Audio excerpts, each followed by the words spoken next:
when a little boy hovered near his desk, refusing to let the back of his legs touch a chair. A watchful school janitor almost dismissed it as just another quirk of a restless kid. But when he noticed the slight tremor in those legs, one chilling detail changed everything, hinting at secret bruises hidden beneath oversized clothes.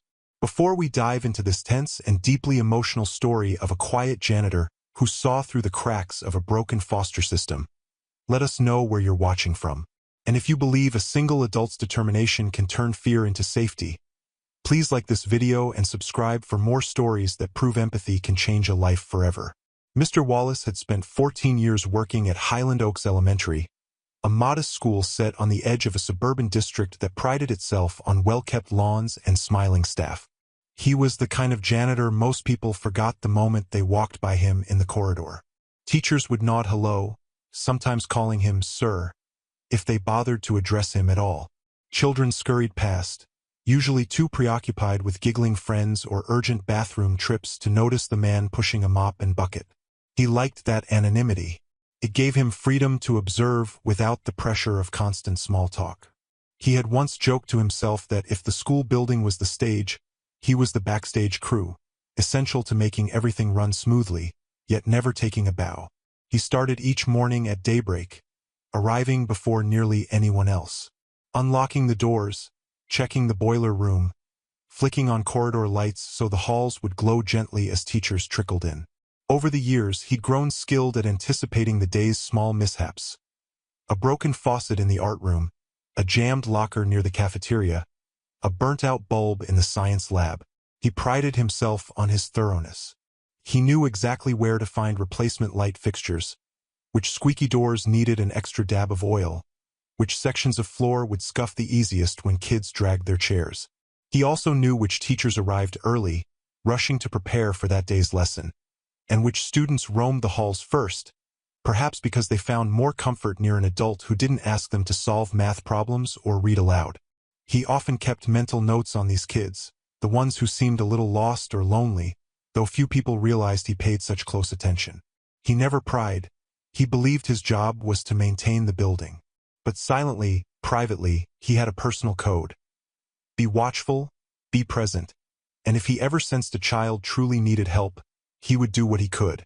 Over the years, he had quietly intervened in small ways. Retrieving a lost jacket for a child who was too timid to approach the lost and found, leaving a few extra tissues near a kid who cried easily, or finding the right teacher to handle a scuffle he overheard in the corridor. Nothing major, just small gestures that might go unnoticed by anyone else. But it made Mr. Wallace feel that his work encompassed more than just sweeping floors and locking classrooms at night. In those 14 years, he had come across his share of unusual behavior. Children were complicated little humans. Some were boisterous, some were painfully shy, some acted out when they were hungry or tired, and some carried heartbreak or burdens they could hardly name. But he had never encountered anyone quite like Owen Meller. From the start, Owen caught his eye for one simple reason. The boy wouldn't sit. Ever.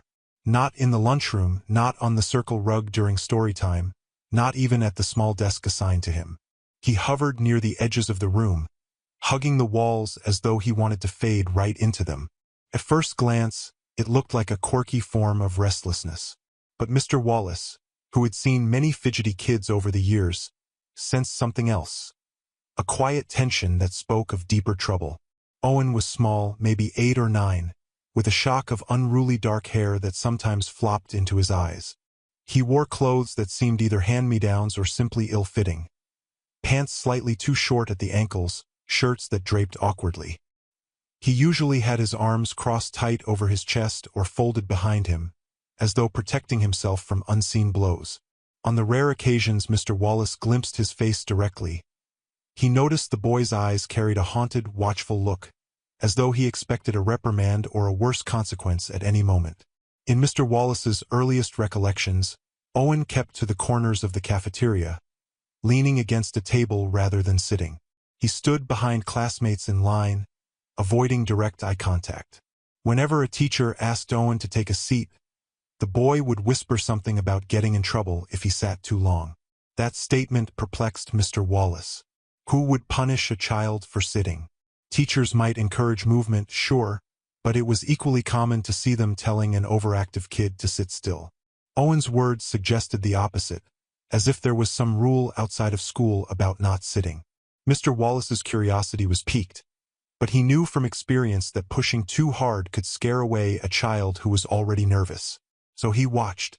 At recess, Owen often hovered near the fence, arms wrapped around himself, glancing nervously whenever an adult approached. In the classroom, during circle time or story hour, he would stand to the side, shifting his weight from foot to foot. The teacher, Ms. Downing, seemed to have grown weary of coaxing him. Mr. Wallace once overheard her mutter to the aide that Owen had been flagged for possible oppositional defiance. She told the aide, "He's so anxious and it comes off as defiance. He refuses to do normal tasks. We just have to document everything." Mr. Wallace tucked that phrase away in his mind. Document everything. He wondered how many notes had been scribbled into Owen's file and how many professionals had brushed off his tension as mere misbehavior. One Monday morning, only a few weeks into the new semester, Mr. Wallace found himself in the hallway outside room 6, where Ms. Downing's class was held. The weekend hustle had left the corridor messy, with spilled applesauce and bits of chalk dust from the older kids. He had set up his yellow caution sign and started mopping the sticky patches on the floor. The children trickled in one by one, dropping off coats and backpacks at their cubbies before filing into the classroom. That was when he noticed Owen, standing utterly still near his cubby, backpack dangling from one shoulder. His legs seemed to tremble, as though supporting a much larger weight than his small frame. The other kids paid him no mind, busily chatting or rummaging for their pencils and notebooks. But Mr. Wallace saw the slight tremor and felt a sudden jolt of worry. Cautiously, he pushed the mop bucket aside and stepped over to the boy. He made sure his tone was gentle, pitched low. "Hey, kid," he said softly, trying to project warmth without intruding. "You okay there?" Owen's gaze flicked up, but only for a second. The boy let out a shaky breath. He mumbled something so quiet that Mr. Wallace had to lean in. "If I sit too long," Owen whispered, "the bruises come back." Mr. Wallace froze, a cold prickle running down his spine. That was no ordinary child's statement. Bruises? He opened his mouth to ask more, but before he could, Owen jerked away, hooking his fingers around the cubby shelf. Then he disappeared into the classroom as Ms. Downing called for everyone to gather. Mr. Wallace stood there, mop handle in his grip, feeling a wave of alarm. Something about the boy's tone and the mention of bruises told him this was not a fleeting bruise from typical playground roughhousing. That night, in the worn spiral notebook he kept for personal observations, his clipboard log, as he called it, Mr. Wallace jotted a line about Owen's behavior. He noted the trembling legs, the mention of bruises, the sense of fear. Over the years, he had learned not to rely on memory alone. He was not a mandated reporter, unlike teachers and counselors, but he believed in documenting anything that might eventually help a child. The next day, he quietly asked the school nurse if she had any records on Owen. She shook her head in a resigned way, saying there had been a concern filed weeks ago about possible neglect, but it was quickly dismissed as behavioral manipulation, according to the foster guardian statement. The nurse grimaced. "This system is so broken," she muttered. "We flagged it, but it went nowhere." That name came up in the nurse's brief note. The foster guardian was a man named Kurt Miller, a former football coach with no criminal record. The nurse said it looked like he'd taken in Owen after a short stint at a different home. Immediately, Mr. Wallace's suspicion deepened. He'd encountered a few fosters over the years, good ones and some that seemed less nurturing. The idea that a child might be stuck with a caretaker who caused or allowed bruises made him feel sick. But he had no direct evidence, just a snippet from Owen about bruises and the nurse's note about a dismissed concern. Mr. Wallace decided to keep an even closer watch. 2 days later, Mr. Wallace was cleaning the boys' bathroom during the mid-morning lull. That was usually a quiet time. Classes were in session, and few children asked for hall passes so early, unless they were ill. He went about his routine, scrubbing sinks, emptying the trash bin, humming softly to himself. Then he heard a dull thud from one of the stalls. He paused, listening. A muffled sound followed, like a strangled gasp or a whimper. Alarmed, he stepped toward the far stall, noticing a pair of small sneakers visible beneath the door. They were motionless. He knocked gently. "Hey, everything okay in there?" No response. He pushed on the stall door, which wasn't locked, and found Owen kneeling on the tile floor, arms wrapped around his stomach. The boy's head was bowed. Mr. Wallace's eyes widened as he saw the back of Owen's shirt was stained with small patches of blood, as if from a fresh wound or reopened cuts. Horror knotted in Mr. Wallace's stomach. He immediately crouched, trying to speak calmly. "What happened, bud? Are you hurt?" Owen just shivered, his breath hitching. After a tense moment, he spoke in a tremulous whisper. "If I sit all day, it means I'm lazy. He says lazy kids get the stool." Confusion swirled in Mr. Wallace's mind. "Stool? What do you mean, Owen?" The boy nodded, tears gathering in his eyes. "There's a wooden stool at home. If I move too much, it leaves marks." He swallowed, stifling a sob. "He hit me for not standing straight." Mr. Wallace felt a cold wave of rage swirl inside him, but he forced himself to stay calm for the boy's sake. He gently helped Owen to his feet, careful not to touch the sore spots. The boy winced but allowed Mr. Wallace to guide him to the sink. "We'll get you patched up," Mr. Wallace said in a soothing tone. "I need to let someone know, okay? We can't just ignore this." Owen's eyes flared with panic. "No, he'll find out," he stammered, voice trembling. Mr. Wallace placed a reassuring hand near the boy's shoulder, not quite touching him. "It's not right for him to hurt you like this. We'll make sure you're safe." The fear in Owen's eyes was heartbreaking. That afternoon, Mr. Wallace drafted a detailed incident report, describing Owen's injuries, the reference to being forced to stand, the mention of a stool that left marks. He attached a photo he took discreetly of the blood on the back of Owen's shirt. He hated photographing a child in distress, but he felt it might be the only tangible evidence he could provide. Then he brought these to the school administration. He was not a teacher, but he hoped they'd see the gravity of the situation. The vice principal, Ms. Carver, read the statement with a concerned frown. She promised she'd forward it to the district child welfare liaison. Mr. Wallace left her office feeling anxious but slightly hopeful. At least now there was documentation. 2 days passed, and no immediate action was visible. On the third day, Ms. Carver pulled him aside to deliver the official response. "No visible injuries observed during home visit. Child denies fear. Guardian is cooperative. No further action recommended." The words made Mr. Wallace's blood boil. He demanded to know how it could be no visible injuries, given the blood-stained shirt. Ms. Carver shrugged helplessly. "The claim is that the shirt was an older stain. The child apparently said he fell playing outside. There's no direct proof of abuse, and the guardian has no history of violence." The subtext was painfully clear. The system was taking the guardian's word over a child's or a janitor's. That night, Mr. Wallace sat in his cramped apartment, flipping through his notes, reading again the lines about the stool and bruises. He recalled how the nurse's earlier concern had been dismissed in a similar manner. It felt like something or someone was burying the reports before they gained traction. He was furious, but also uncertain how to proceed. He wasn't a mandated reporter, and the official channels had failed. Still, he couldn't let it go. He thought of Owen trembling in that bathroom stall, of the quiet terror in his voice.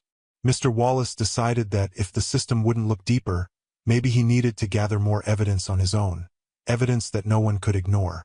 He devised a plan. The school had a front drop-off zone where parents or guardians picked up and dropped off kids each day. There was a small supply closet near the building's entrance, typically used for storing extra cleaning solutions, and a rolling trash bin. From that supply closet's narrow window, one could see the curb where cars lined up. Mr. Wallace thought if he placed a discreet, motion-activated camera in that window, he might catch glimpses of how Owen was treated at drop-off.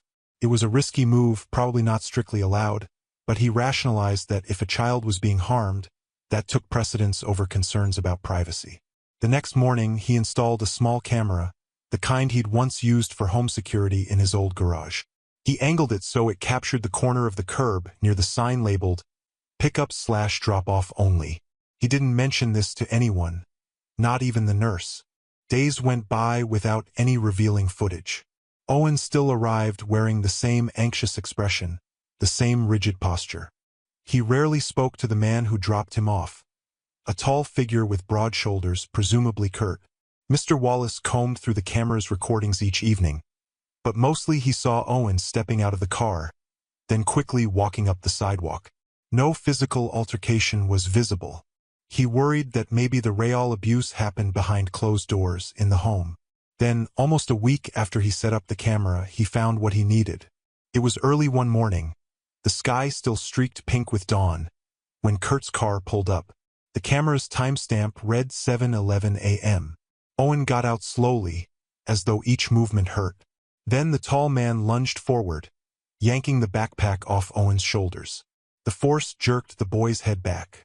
Mr. Wallace watched in horror as Kurt delivered a sharp slap to the back of Owen's head, making him stagger. The blow wasn't visible from every angle, but the camera caught enough. Owen looked dazed, stepping forward with shaky steps. Then Kurt shoved the backpack at him. The man's face was partially turned away from the lens, but the aggression was unmistakable. Owen and Kurt exchanged words, though the camera had no audio. The child's face was a mask of fear. The confrontation lasted only a few seconds, but it was enough to confirm that physical abuse was happening. Mr. Wallace's heart pounded as he rewatched the clip. This was definitive proof that the child's injuries weren't imaginary. He transferred the file to a USB drive, making sure to keep a backup. He considered turning it over to the school again, but he feared another cover-up or a bureaucratic runaround. He remembered the nurse's offhand comment about the system being broken. He needed someone who would act immediately. That was when he thought of his sister, Diana. She wasn't law enforcement, but she was a dedicated juvenile court advocate in a neighboring county. She understood child protection laws better than anyone he knew. That same evening, he drove an hour to see her, not wanting to risk sending the footage electronically. He explained everything. Owen's bruises, the suspicious dismissal of previous reports, the stool punishments. Diana listened with her jaw tight, furious tears in her eyes. She took the USB, promising to share it with a trusted contact in Child Protective Services. "We'll make sure it doesn't get brushed aside," she said firmly. Mr. Wallace felt a surge of relief. At least now, an independent advocate would push for an investigation. He left her place feeling more hopeful than he had in weeks. What neither of them fully realized was how deep the protective shield around Kurt ran. Diana's contact discovered that the brother-in-law of Kurt was working in the regional intake office.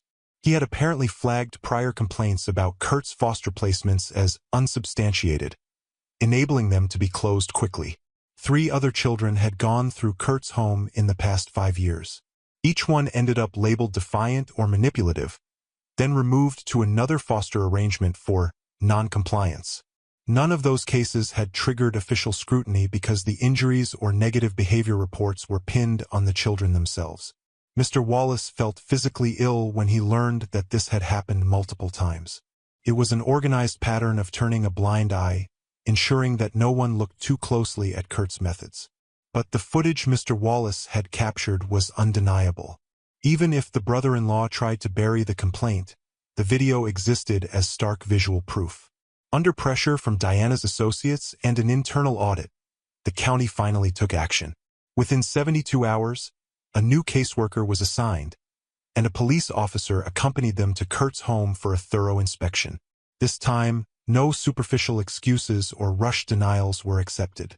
Owen was removed from the house that day, his face a blend of relief and terror as he stepped into the caseworker's car.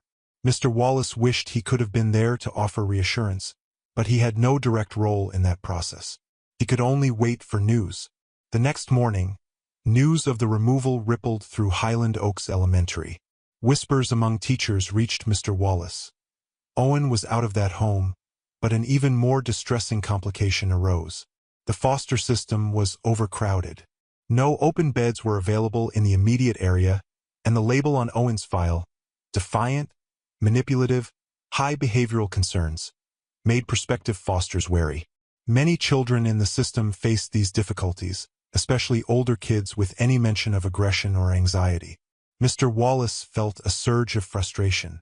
The system had allowed him to suffer, and now, even in rescue, it left him in limbo.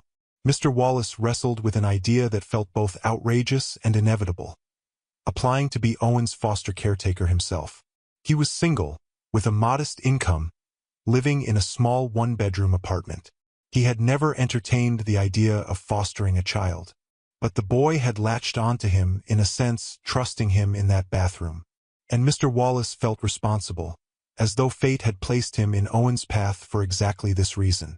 After hours of soul-searching, he approached the caseworker and tentatively offered to open his home to Owen, if it meant the boy wouldn't bounce into another damaging environment. She was initially surprised. He explained he had no prior fostering experience, but he had a stable job, references, and no criminal record. He had been quietly saving money for years. The caseworker didn't dismiss him outright. Perhaps she sensed his sincerity. She told him the process required emergency approval, background checks, and a home visit, but given the shortage of fosters, it was possible. Over the next several days, Mr. Wallace navigated a whirlwind of paperwork, interviews, and nervous waiting. He called in favors from a teacher friend who had always admired his calm presence. He asked the school nurse to vouch for him. He tidied his small apartment from top to bottom, buying a second-hand bed frame to convert his living room area into a makeshift bedroom. He felt daunted by the emotional weight of caring for a traumatized child. But every time doubts crept in, he recalled Owen's trembling voice in the bathroom, confessing about the stool that left marks. That memory steeled his resolve. Finally, late one afternoon, the caseworker informed him that the emergency approval had gone through, contingent on a more thorough check down the line. They would bring Owen to him that evening. Mr. Wallace's heart thundered in his chest. He felt relief, excitement, and fear all at once. He had prepared a small dinner, rummaged for some plates and cups that might appeal to a child, and put out fresh sheets. But even as he bustled around, doubt nibbled at his mind.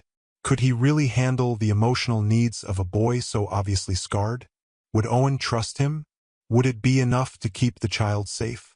He didn't have time to dwell on these questions too long. A plain sedan pulled up outside his apartment building just after dusk. The caseworker emerged, followed by Owen. Even under the glow of the street lamp, Mr. Wallace could see how pale the boy looked, how his posture was stiff with apprehension. Mr. Wallace stepped onto the front stoop, trying to project calm. Owen clutched a worn backpack. He didn't speak until they reached Mr. Wallace's door.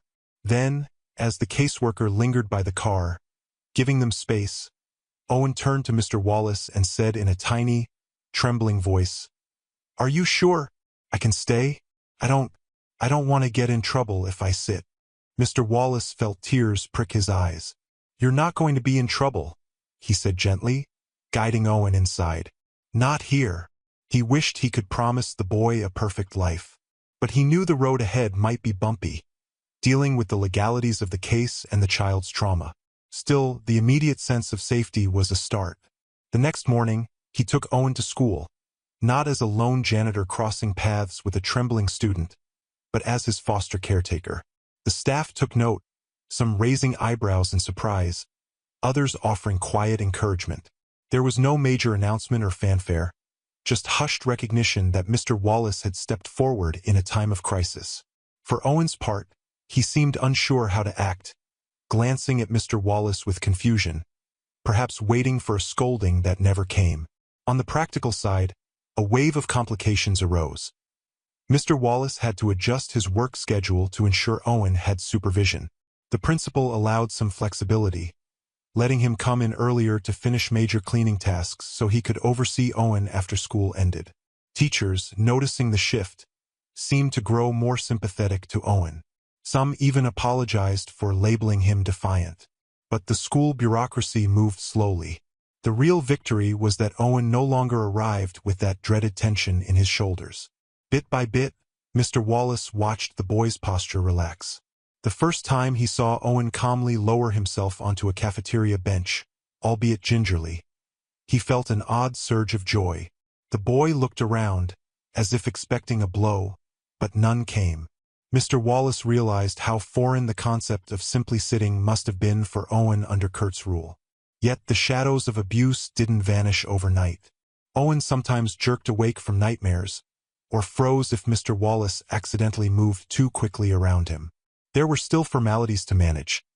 The child protective case was ongoing, with Kurt facing potential charges for assault, especially after the video footage and previous complaints were re-evaluated. The fiasco about the brother-in-law's involvement also loomed. Rumors suggested that further investigations might topple a chain of neglect within the local foster system. Mr. Wallace tried not to dwell on that, focusing instead on creating a stable environment for Owen. He cooked simple meals, showed him how to do small chores without fear of punishment, and let him watch cartoons in the evening if his homework was done. Sometimes they sat in comfortable silence, an entirely new experience for a boy who had lived in dread of sitting still. At school, staff who once wrote off Owen as uncooperative began to notice small changes. He would glance up occasionally when someone addressed him, and he occasionally spoke in short sentences rather than whispered replies. His teacher, Ms. Downing, told Mr. Wallace that Owen seemed more willing to engage in class discussions, though he still tensed if asked to remain seated for too long. The nurse reported that some of his bruises had healed, and new ones weren't appearing. Mr. Wallace found a quiet satisfaction in these signs of progress, though he never let down his guard. He remembered how easily the system had overlooked him before. He was determined not to let that happen again. One day, after the final bell rang, Mr. Wallace was gathering his janitorial cart to wipe down a messy art room when he found Owen waiting for him in the corridor. The boy clutched a piece of paper, colored with crayons. He hesitated, then extended it. Mr. Wallace took it gingerly, unsure what to expect. It was a drawing of a tall stool, painted in blues and greens, with no menacing nails or edges that might leave marks. Beneath it, Owen had scribbled, "This is a safe stool. No hurting." Mr. Wallace blinked, feeling a lump in his throat. He nodded slowly. "Thank you for sharing this, buddy. You want to explain it to me?" Owen shrugged, eyes downcast. "If you have a stool, it shouldn't be for hurting. It should just be for sitting," he murmured. Mr. Wallace placed a gentle hand on the boy's shoulder. "I agree. I won't let anything happen to you like that again." The boy nodded, a tiny spark of trust in his gaze. That trust was tested a few days later, when news circulated that Kurt intended to appeal the removal of Owen from his custody. He claimed the child was mentally unstable and had fabricated stories. Mr. Wallace braced himself for a potential legal battle, worried that the veneer of credibility Kurt had with certain officials might overshadow the new revelations. The fear that Owen might be forced back into that environment made Mr. Wallace's stomach churn. Diana assured him that the evidence was overwhelming, especially the footage of the slap. She also believed the uncovered scandal regarding the brother-in-law would discredit Kurt's claims. Still, the wheels of bureaucracy could spin in unpredictable ways. In the meantime, Mr. Wallace maintained his quiet watchfulness, balancing his double role as janitor and foster figure. He didn't see himself as a father, more like a caretaker who happened to be the only adult standing between Owen and further harm. Yet a paternal protectiveness began to blossom within him. He found himself perusing second-hand stores for child-sized hoodies that fit better, making sure Owen had a decent lunch packed each morning.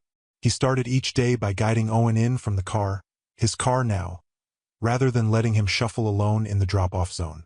The staff, seeing them arrive together, seemed almost touched by the transformation. Some whispered that Mr. Wallace was going above and beyond, a testament to his unassuming nature that no one had guessed. And Owen slowly opened up. One evening, while they sat at the small two-person table in Mr. Wallace's apartment, finishing a dinner of grilled cheese sandwiches, Owen spoke about the stool in detail. He explained how Kurt used it as a punishment, forcing him to sit on it for hours, threatening that if he moved, the lazy bruises would be worse next time. Mr. Wallace felt the hair rise on the back of his neck. He asked softly, "Did Kurt do that to you often?" Owen nodded, tears sliding down his cheeks. He said it was for my own good, the boy whispered. Mr. Wallace clenched his fists under the table, hating that any child had to endure such cruelty. In the days that followed, a swirl of developments at the district office indicated that more was unraveling behind the scenes. The brother-in-law was placed on administrative leave pending an internal investigation. Several older files of Foster's who had passed through Kurt's home were reopened. The entire fiasco threatened to become a small scandal, albeit overshadowed by bigger stories in the region. None of that truly mattered to Mr. Wallace as much as ensuring Owen wouldn't slip through the cracks again. He was prepared to do anything to keep the boy safe, even if that meant standing up in a hearing to explain the child's injuries. Though the thought of public speaking made him uneasy, he steeled himself for it. Meanwhile, daily life at Highland Oaks continued. Mr. Wallace handled clogged drains, replaced flickering light tubes, wiped scuffs off the gym floor. Teachers carried on with their lessons.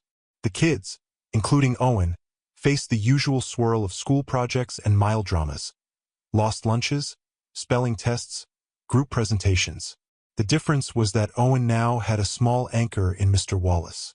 Once, Ms. Downing confided that Owen had voluntarily joined a small reading group, actually sitting at the table. He shifted a lot, she admitted, but he sat. That's huge. Mr. Wallace felt a surge of pride in the boy. It was a victory, however small. As the weeks passed, the tension around the court case built. Through Diana's updates, Mr. Wallace learned that Kurt was doubling down on his defense, insisting the video was taken out of context, that the slap was a playful tap, that Owen was a habitual liar. But the newly assigned caseworker and the juvenile advocate were determined to show the pattern of abuse. They had older statements from other Fosters, once buried but now retrieved.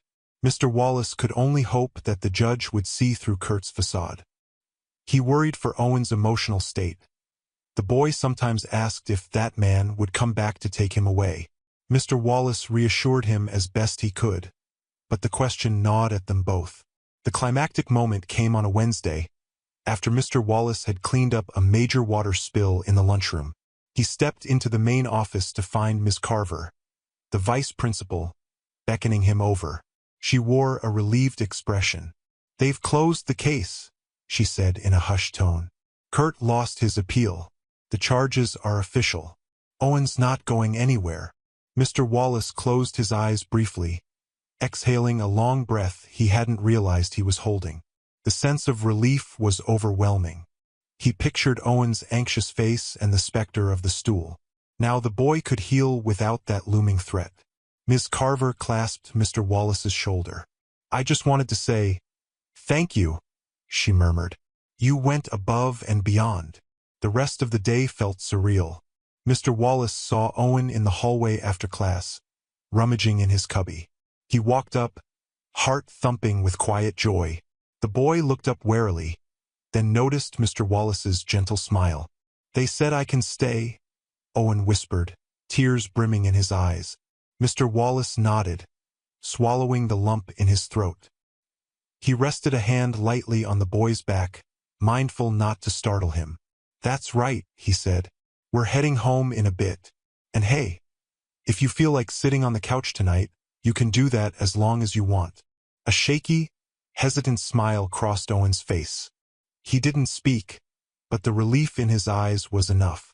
And that evening, as Mr. Wallace locked up the school and guided Owen out the front doors, he felt the weight of months of worry lift. He realized the child who once refused to sit was finally free to rest without fear.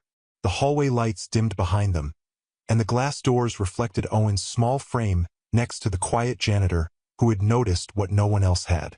They walked together into the dusky parking lot, side by side, a strange but steadfast duo. Owen paused at the car, turning to look at Mr. Wallace. The boy asked softly, "Can we watch a movie tonight? I'll sit on the couch." Mr. Wallace's voice caught. "Yeah, bud," he said thickly. "We absolutely can. Thanks for watching till the end. If you enjoyed the story, give this video a like if you haven't already and subscribe for more." When a dedicated elementary school principal notices a new student consistently refusing to stand for the Pledge of Allegiance, What starts as a concern about classroom discipline reveals a nightmare no child should endure. What seems like defiance soon uncovers a darkness that had been hiding in plain sight, a silent cry for help from a child who couldn't stand because he was fighting just to survive. Before we dive into this story, let us know where you're watching from in the comments below, and if you believe in protecting the vulnerable, hit that like button and subscribe for more. Michael Reynolds had been principal of Cedar Grove Elementary for nearly 8 years. At 46, he brought a rare combination of administrative efficiency and genuine compassion to a position often criticized for focusing too much on the former at the expense of the latter. The son of 2 career educators, Michael had grown up understanding the profound impact that school environments could have on children's development. He'd worked his way up from teaching 5th grade history to vice principal at Westfield Middle School, finally landing his dream job at Cedar Grove, where he'd implemented award-winning literacy programs and robust anti-bullying initiatives. His dedication to education wasn't just professional, it was deeply personal. Michael's own childhood had been marked by a 4th grade teacher who recognized his undiagnosed dyslexia and fought for proper assessment when others had simply labeled him slow or lazy. That single intervention had altered the trajectory of his life, instilling in him a core belief that educators had the power and responsibility to see beyond surface behaviors to the underlying needs of their students. Cedar Grove served a diverse community spanning several socioeconomic brackets. The aging brick building with its colorful murals and well-maintained playgrounds sat at the intersection of 3 different neighborhoods: the affluent Oak Ridge Estates, the solidly middle-class Spruce Heights, and the struggling Riverbank community, where many families lived paycheck to paycheck. Michael took pride in creating an environment where all students received equal opportunities and attention, regardless of their backgrounds. Every morning, Michael stood at the main entrance, greeting students by name as they arrived. He knew that for some children, this might be the only positive interaction they had with an authority figure all day. He made mental notes of subtle changes: a usually talkative child arriving withdrawn, a typically well-groomed student appearing unkempt, a normally punctual family suddenly arriving late several days in a row. Small details that, when pieced together, often revealed important patterns requiring intervention. His office reflected his educational philosophy: organized but approachable. Bookshelves lined 2 walls, filled with educational texts alongside children's literature classics. Student artwork hung in frames, changed monthly to showcase different grade levels. His desk, positioned to avoid creating a barrier between himself and visitors, held family photos alongside his university degrees. It was in this space that Michael reviewed weekly reports from teachers, identifying patterns that might indicate students needing additional support or intervention. The school counselor, Gabriela Vasquez, often joked that Michael would have made an excellent detective with his attention to detail and ability to connect seemingly unrelated pieces of information. "You notice things others miss," she told him once. "That's why you're so good at this job." Yet despite his attention to detail, even Michael could miss things. The demanding pace of school administration meant that some concerns slipped through unnoticed or were categorized as lower priorities. He'd learned this painful lesson 3 years earlier when a student's declining performance had been attributed to laziness, rather than the undiagnosed learning disability later identified. That experience had made Michael even more determined to look beyond surface behaviors to their underlying causes. The first week of October brought the usual challenges of a school year: fully in motion curriculum adjustments based on initial assessments, planning for the upcoming fall festival, and addressing the inevitable conflicts that emerged as classroom communities settled into their routines. Michael had just finished a particularly difficult meeting with a parent resistant to her son's special education evaluation when his assistant placed the weekly teacher reports in his inbox. The report from Ms. Collins, a first-year teacher in charge of the 3rd grade class, initially seemed like a typical new teacher disciplinary concern. A student was consistently refusing to stand for the Pledge of Allegiance despite multiple reminders about class expectations. Under normal circumstances, Michael might have simply advised the teacher on district policy: students couldn't be forced to participate in the pledge, though they were expected to show respect during the observance. But something in Ms. Collins' note caught his attention. The student, Ethan Miller, wasn't being disruptive or making political statements. He simply remained seated, head down, apologizing quietly when prompted but still not standing. Might be worth a conversation, Michael noted on his calendar. Possible family religious objection. The next morning brought a steady October drizzle that dampened spirits and playground equipment alike.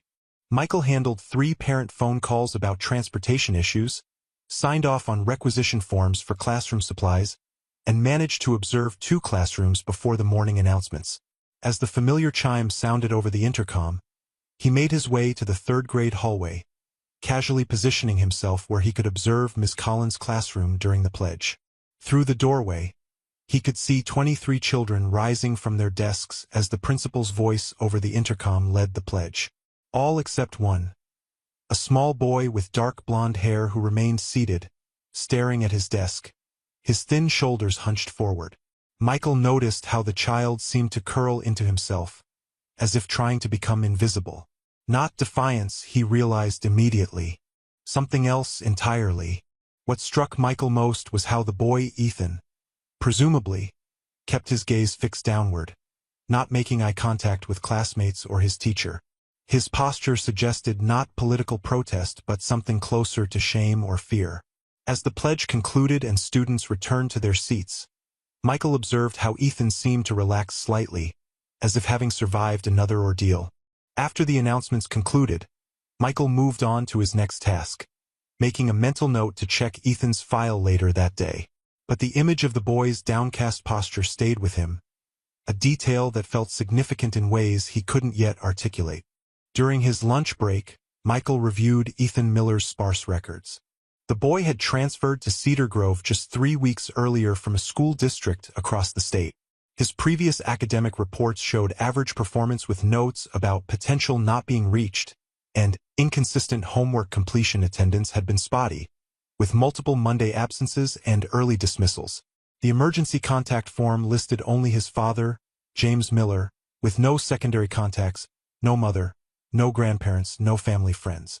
The father's occupation was listed as sales representative, pharmaceutical, suggesting frequent travel. What was notably missing from the file was any documentation of behavioral issues or disciplinary actions at previous schools.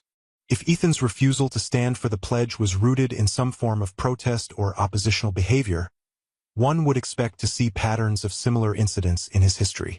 The absence of such records made Michael even more curious about the current situation. Michael checked the district's family communication portal next. No response to the automated welcome message. No attendance at the recent curriculum night. No participation in the online parent survey about school climate. The pieces formed a familiar pattern of potential neglect or disengagement, but something about this case felt different from the typical overworked single-parent situation. The complete isolation, no secondary emergency contacts at all, raised a red flag in Michael's mind. He made a few notes in Ethan's digital file, flagging the case for the school's student support team to review at their next meeting. Then he sent a brief email to Ms. Collins, requesting that she stop by his office after dismissal to discuss the situation further. As a first-year teacher, she might benefit from guidance on handling the pledge situation legally and sensitively.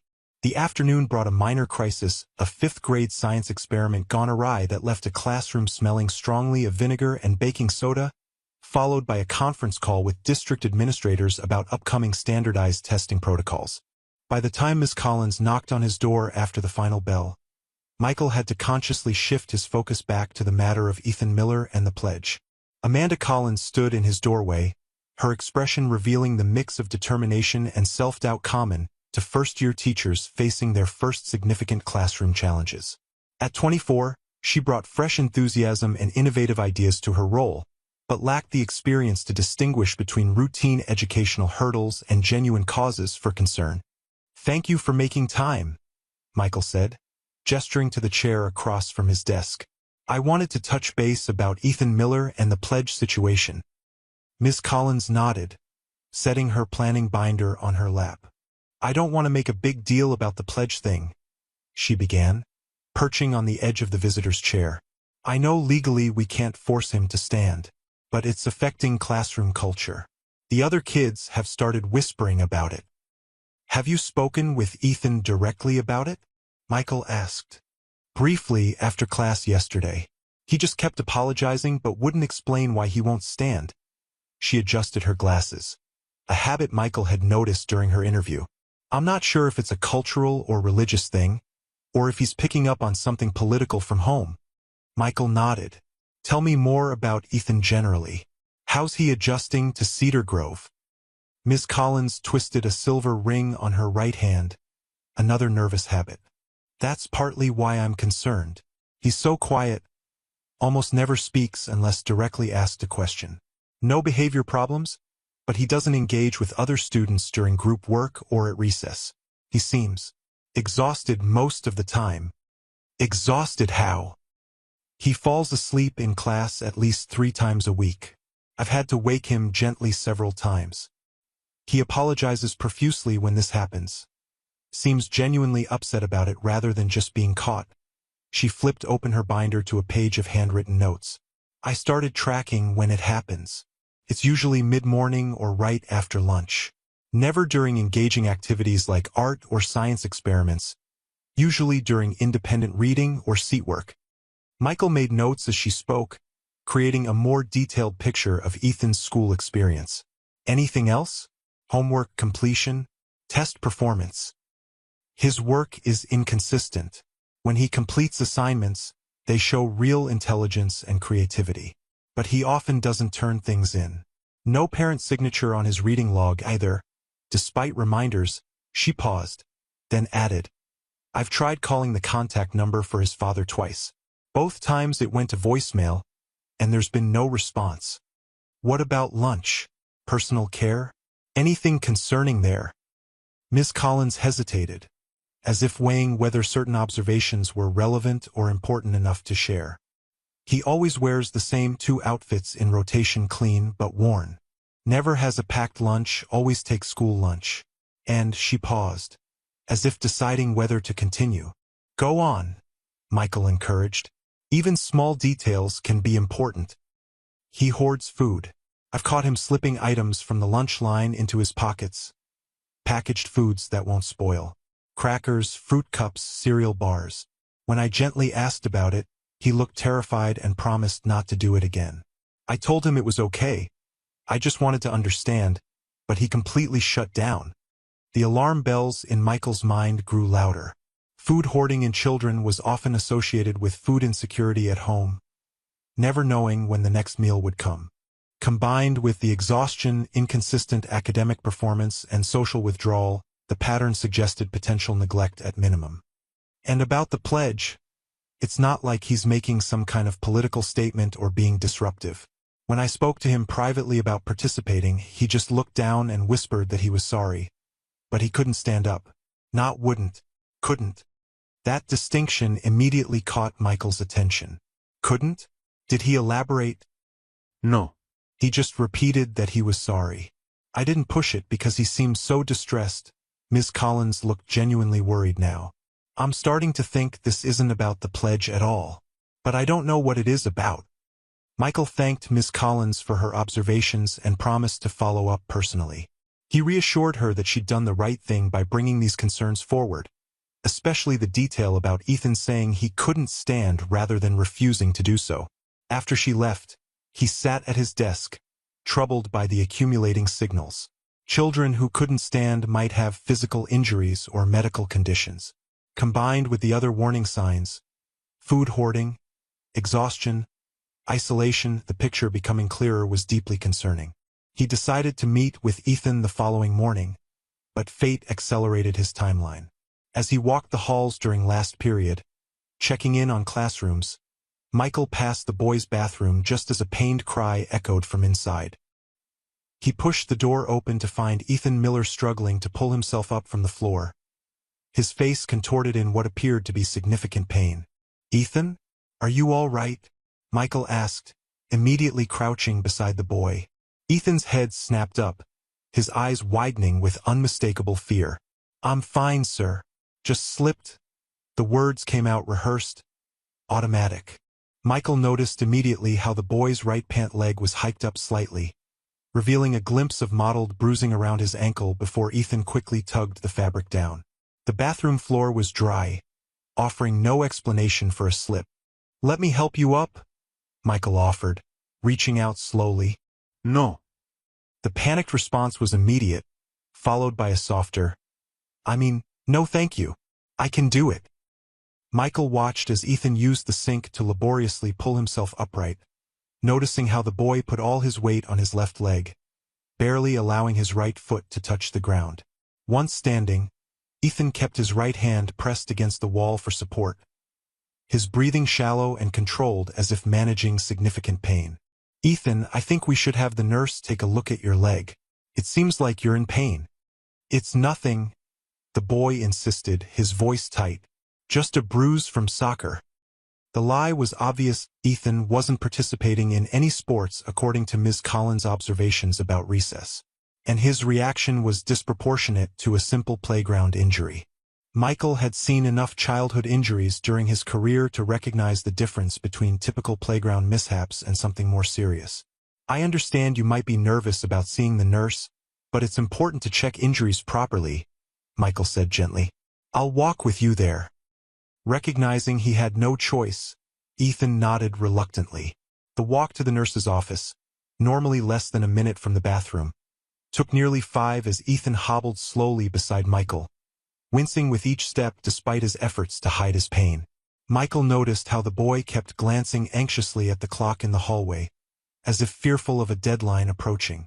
School nurse Diane Martinez greeted them with professional calm that shifted to concern as she observed Ethan's labored gait. With over 20 years of experience in pediatric care before joining the school system, Diane had developed an almost intuitive ability to distinguish between ordinary childhood injuries and those requiring deeper investigation. "Let's have a look at that leg," she said cheerfully, helping Ethan onto the examination table. "Can you tell me where it hurts?" "Just my ankle," Ethan mumbled.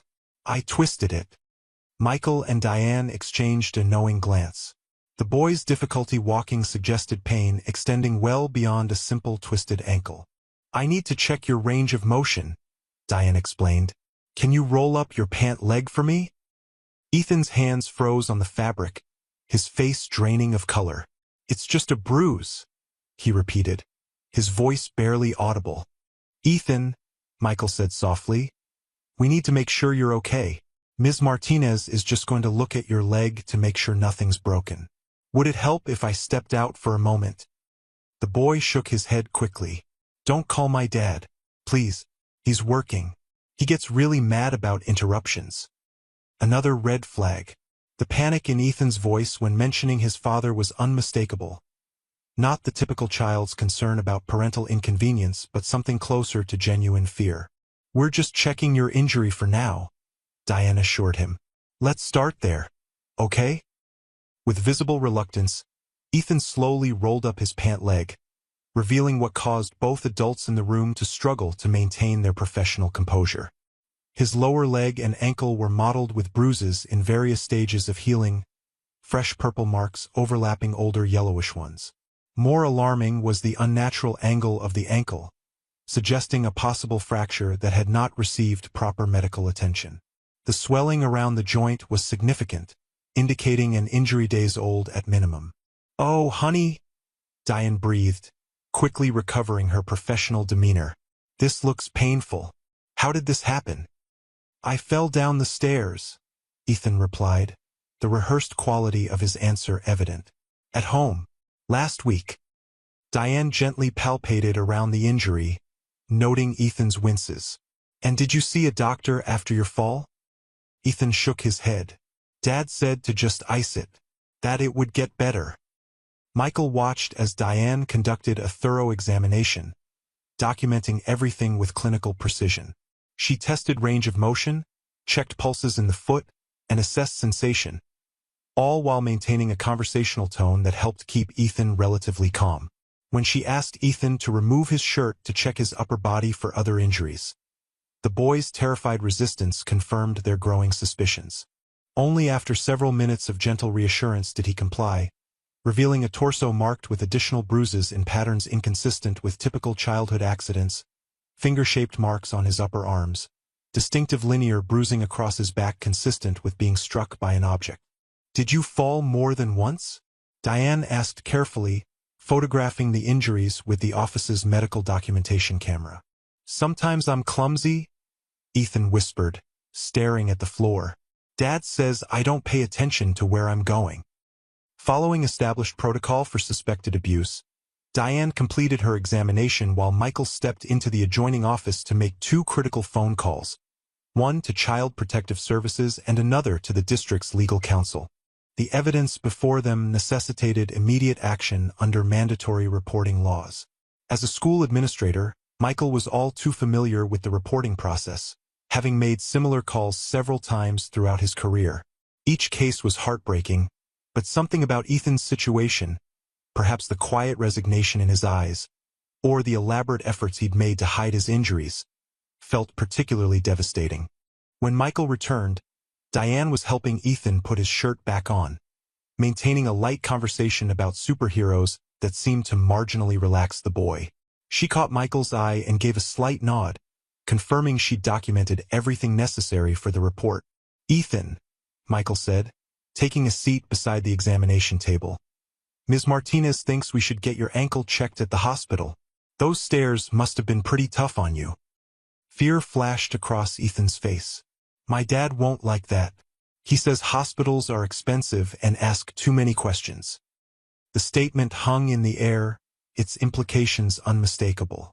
Michael struggled to maintain his professional demeanor despite the anger welling inside him at the thought of a child being denied medical care for what appeared to be a serious injury. Sometimes we need experts for injuries like this, Michael explained carefully. And don't worry about your dad being interrupted at work. We'll handle everything. What Michael didn't say was that CPS was already dispatching an investigator to the school, and that the police had been notified based on the severity of Ethan's injuries. District protocol prohibited informing the suspected abuser of the report, meaning James Miller would not be called until authorities were in place. Am I in trouble? Ethan asked, his voice small. Absolutely not, Michael assured him. We just want to make sure you're okay. That's our job, to keep students safe and healthy. As they waited for the CPS investigator, Michael stayed with Ethan in the nurse's office, where Diane had provided a snack and a blanket. The boy's initial panic had subsided into a kind of quiet resignation, as if experiencing yet another situation beyond his control. Recognizing the child's growing anxiety, Michael gently shifted the conversation toward lighter topics. I noticed you like drawing during art time, he said. Ms. Collins showed me your solar system project. It was really impressive. A flicker of pride crossed Ethan's face. I read a book about space from the library. There are over 100 billion galaxies. That's amazing. I had no idea there were so many. What else are you interested in? Robots and dinosaurs. I know all the periods, Triassic, Jurassic, and Cretaceous. He pronounced each word carefully. A hint of the bright, curious child beneath the fear and pain. Gradually, Ethan began to open up about his passion for astronomy and robots, displaying flashes of the bright, curious child beneath the fear and pain. Michael listened intently, filing away details that might help create a support plan for this child's eventual recovery. Throughout their conversation, he noticed how Ethan periodically checked the clock, his anxiety visibly increasing as dismissal time approached. Are you worried about something, Ethan? Michael asked gently when the boy glanced at the clock for the third time in 5 minutes. Ethan hesitated, then whispered, Dad checks in around this time, on the app, to make sure I'm getting on the bus. The app. On my phone, he tracks where I am. If I don't go straight home, he knows. Michael nodded, understanding now why Ethan had been so resistant to medical care. I see. Well, we'll make sure your dad knows exactly where you are and why. That's my responsibility, not yours. When Sarah Jimenez, the CPS investigator, arrived with a police officer, Michael carefully explained to Ethan that these people were here to help make sure he was safe. The professional, compassionate approach of the investigator, speaking to Ethan at his eye level, explaining each step before it happened, helped mitigate some of the boy's fear. I'll need to take some photos of your injuries, she explained gently, and then ask you some questions. Mr. Reynolds can stay if that would make you more comfortable. Ethan nodded, clutching the blanket around his shoulders. The interview that followed revealed a situation even more dire than Michael had feared. James Miller, a pharmaceutical sales representative frequently away on business trips, had been physically abusing his son for at least 2 years, since the death of Ethan's mother from cancer.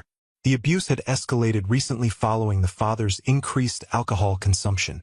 Ethan described being punished for minor infractions, spilling a drink, making too much noise during his father's conference calls, or not completing chores to his father's satisfaction.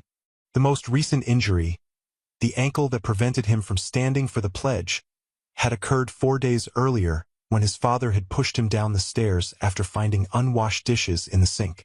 Ethan had been left alone for 2 days afterward while his father went on a sales trip, forcing the injured child to fend for himself with no medical care and limited food. The phone with the tracking app had been left with strict instructions to follow his normal routine and appear on the bus camera at the usual times. "I tried to stand for the pledge," Ethan admitted quietly, "but it hurt too much. Ms. Collins noticed I was staying in my seat, and I didn't know what to say. I couldn't tell her about my ankle." The simplicity of his explanation broke Michael's heart.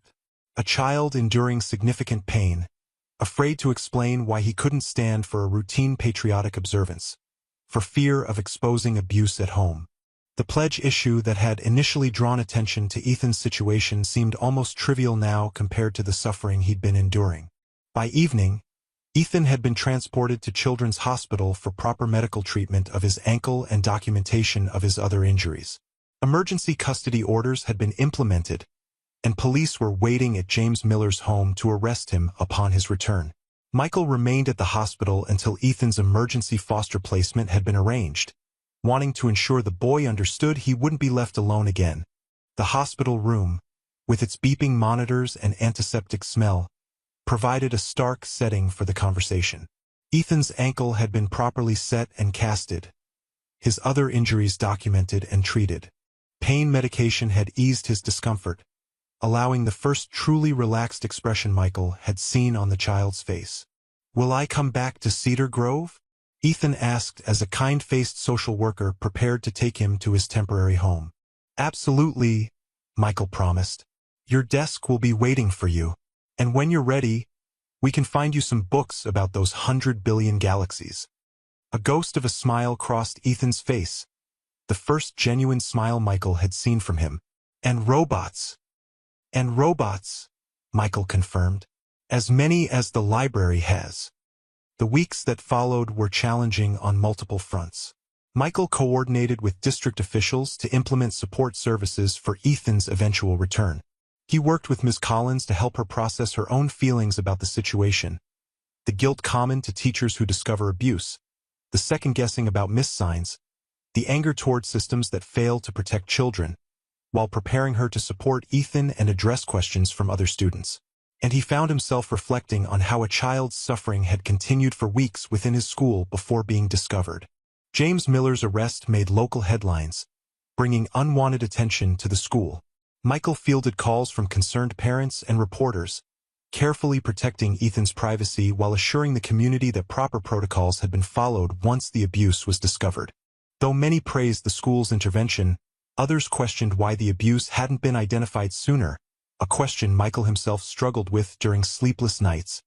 Ethan's ankle required surgery to properly set the bones that had begun healing incorrectly. His physical recovery would take months, his emotional recovery much longer. The investigation revealed a history of abuse dating back to his mother's illness, when James Miller had begun drinking heavily and taking his frustration out on his son.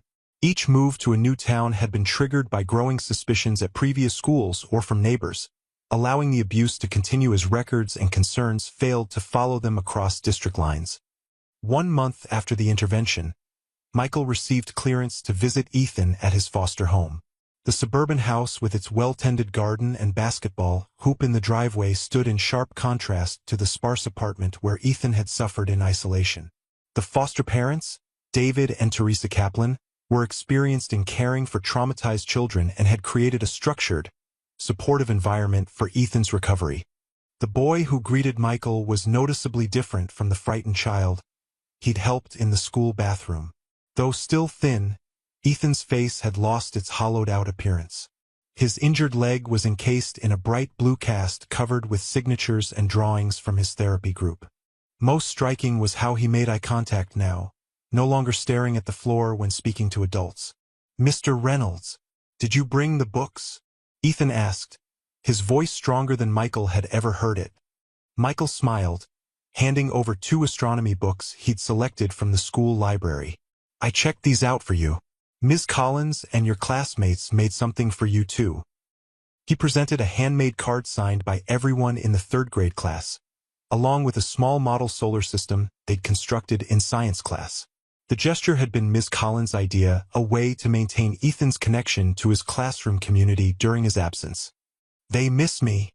Ethan asked, sounding genuinely surprised. "Very much. They can't wait for you to come back." As they sat in the Kaplan's sunny living room, Michael explained the plan for Ethan's gradual return to school once his medical team approved. There would be accommodations for his physical limitations, counseling services available throughout the school day, and a safety plan ensuring Ethan always knew which trusted adults he could turn to if he ever felt unsafe again. "The Pledge of Allegiance," Ethan said suddenly, looking up from the solar system model. "Will I have to stand for it when I come back?" "Once my leg is better." "Only if you want to," Michael assured him.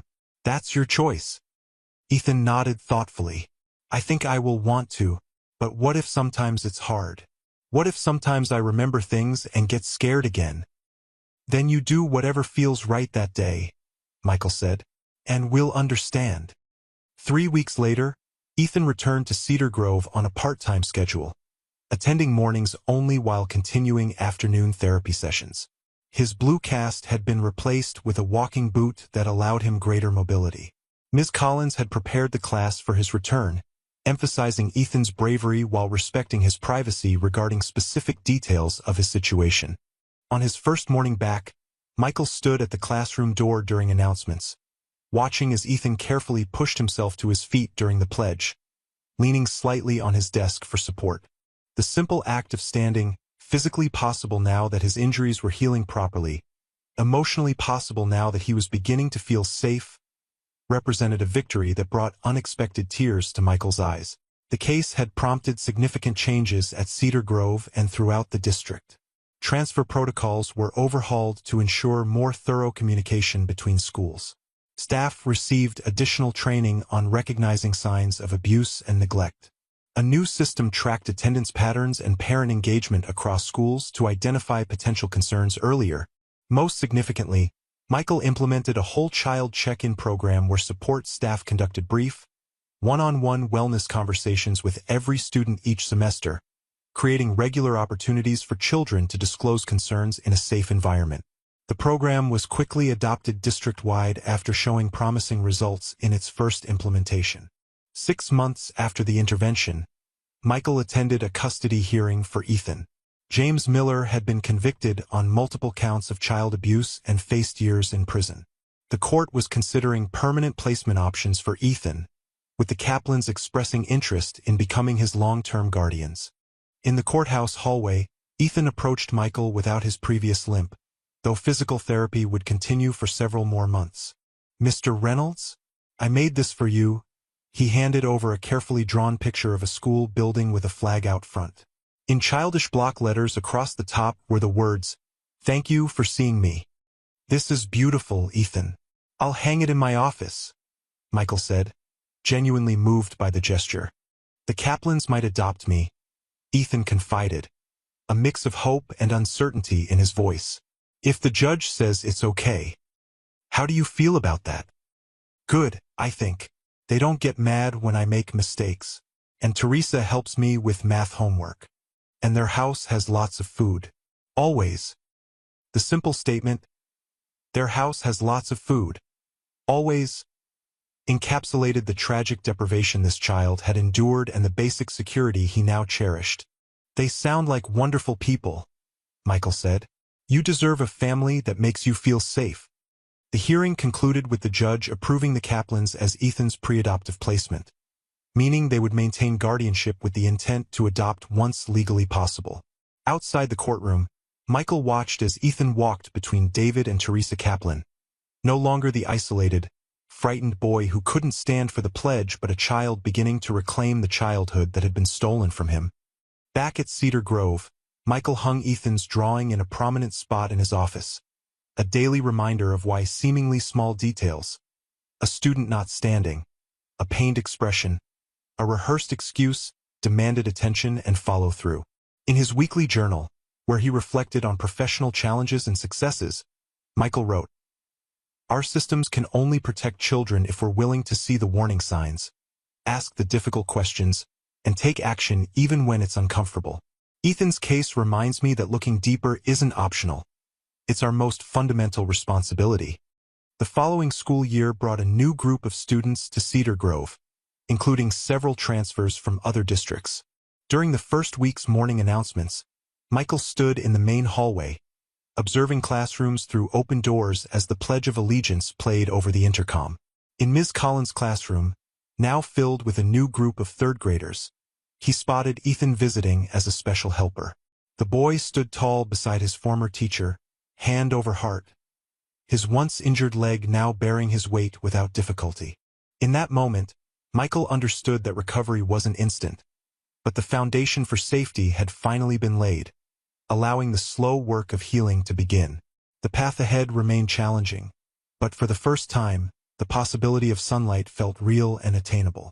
As Ethan caught his eye through the doorway and offered a small wave, Michael saw not just one child saved, but a system transformed to better protect all children. The boy who couldn't stand had ultimately helped an entire community rise to meet its most sacred obligation, to protect its most vulnerable members. Thanks for watching till the end. If you enjoyed the story, give this video a like if you haven't already, and subscribe for more.